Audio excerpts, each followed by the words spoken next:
Hello. Welcome back to the tea list where we sip, spill, and serve the truth. And listen, you guys already showed me you are not afraid of the truth. My last episode, you're 5'2". Why he gotta be 6'4"? Had the timeline in a chokehold. I mean, the comments were commenting. So let's keep it going because today we're asking another uncomfortable question. All right, so let's get into it. So let me get this straight. You say you want a man that respects you, communicates, is emotionally available. That's like one of my main things with a man. I need him to be emotionally intelligent, aware, available. Okay, let me just say it about me right now. So you say you want a man who respects you, communicates, is emotionally available, doesn't cheat. Like, who don't want a man that don't cheat, right? Shows up and means what he says. He does exactly what he says he's gonna do. Creme de la creme. He does all that, right? And you respond with, ugh, he's too nice, baby girl. That song has been stuck in my head. I'm going off track. But sis, be serious. And fellas, I know you're tired of hearing, I just didn't feel a spark. Translation, you weren't toxic enough to keep her interested. But here's the truth. Escúchame. Listen to me. Both sides are getting it twisted. Women are out here mistaking chaos for chemistry, and men think being a nice guy is all it takes. So today, we're breaking it all the way down. Why the good guy gets ghosted, why too nice isn't the real issue, and what boring actually means when you're not used to a healthy love. Because maybe the good guy doesn't finish last. Maybe they've just been playing the wrong game. Let's be real. Sometimes the good guy is just a man who looks good on paper. He's not toxic, he's polite, but there's no connection. So sis isn't turning him down because he's too good.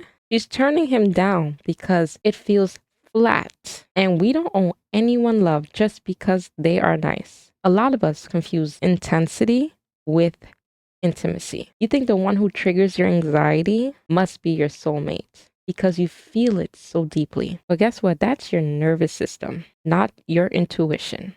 I did an episode on attachments, and I did mention how sometimes we confuse that anxiety, that feeling we feel inside as butterflies. So when you think that intensity you're feeling is butterflies, you really need to reevaluate that situation. If you really want to understand more about that, go ahead and watch that episode. I talk about how your inner child may need some healing, and that's why sometimes we tend to be attracted to chaos rather than peace. So if love ever looked unpredictable growing up, stability feels fake.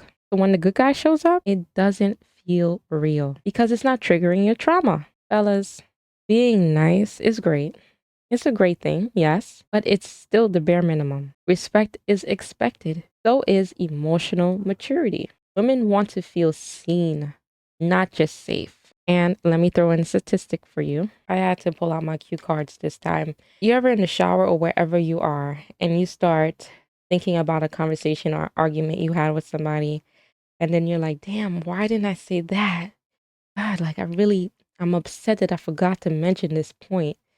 Yeah, I don't want to do that this time. So I had to write my cue cards.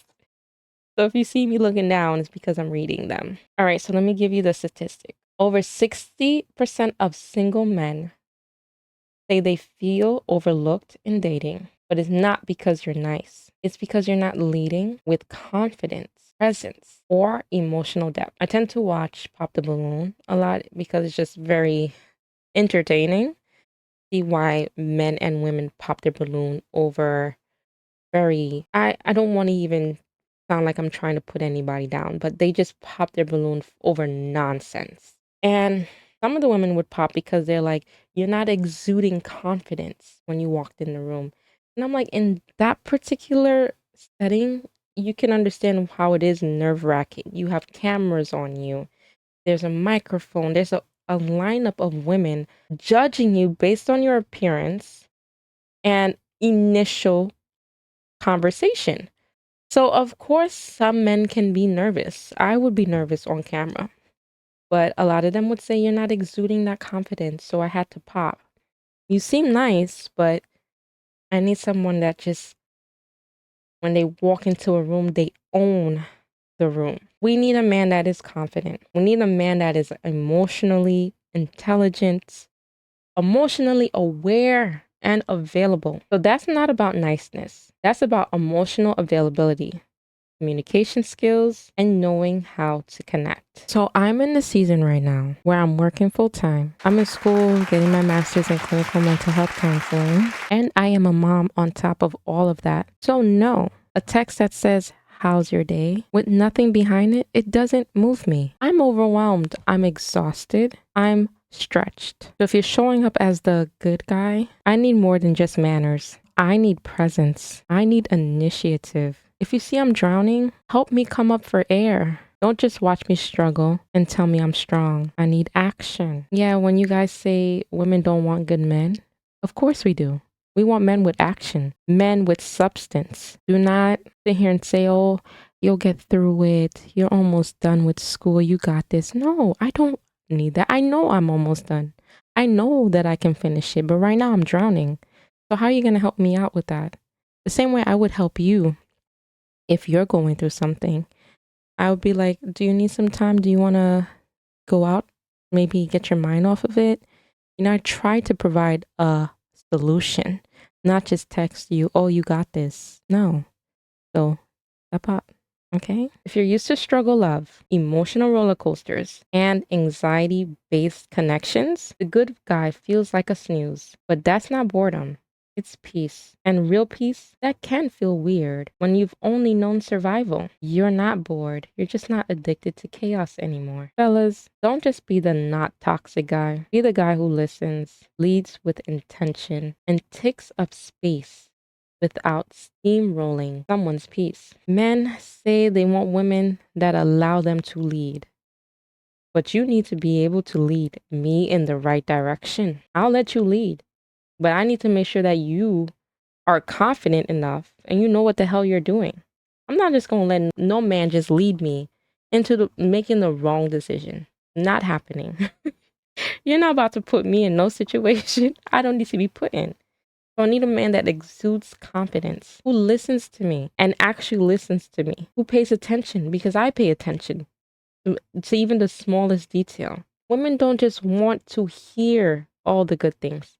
They want action. So don't just be nice. Show up. So don't think, "Oh, I'm better than her ex." No, be better for you, because being a nice guy with no depth is like a sandwich with no flavor. Technically edible, but nobody's excited about it. Let me be very clear. Okay, escúchame. Okay, listen to me. Kindness does not entitle you to chemistry. Being emotionally safe doesn't mean someone owes you affection. You don't finish last because you're good. You finish last when you settle for people who don't see you, or when you make being nice your whole personality. So, what's the takeaway? Ladies, peace is not the problem. Fellas, being good is a foundation, but not a full identity. And both of you deserve someone who brings depth, healing, and growth to the table. Fellas, have you ever felt overlooked just for being a good guy? Ladies, have you ever ran from the man who actually wanted to love you right? Let's talk about it in the comments. Like, share, send this to the person who always dates chaos and then cries about peace.